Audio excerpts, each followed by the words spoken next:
Kajūnis yra vienas naujausių ir moderniausių Bayer sprendimų, taip pat yra pirmasis beazolis produktas javų apsaugoje.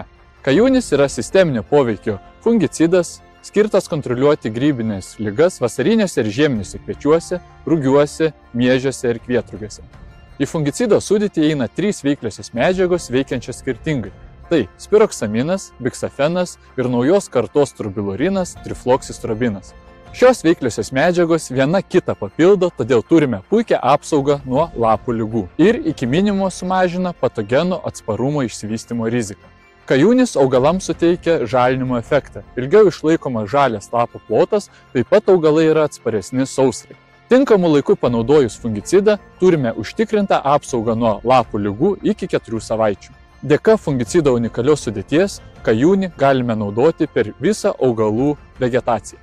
Miežiuose ir rugiuose rekomenduojame naudoti vieną labai stiprų purškimą, tai yra kajūnis 1 litras į hektarą pasirodžius pirmiesiams ligų požymiams. Kviečiuose ir kvietrugiuose rekomenduojame naudoti integruotus sprendimus, tai yra kajūnis naudoti kartu su produktais turinčiais veikliosios medžiagos proteokonazolo. Kajūnį naudojant pirmajam purškimui rekomenduojame panaudoti kajūnis 0,5 litro į hektarą, kartu pridedant proteokonazolo veikliosios medžiagos nuo 120 iki 150 gramų į hektarą. Taip apsaugosime kviečius ir kvietrugius nuo pašaknio ir lapų ligų, jeigu šį mišinį panaudosime iki 2 bamblio tarpsnio.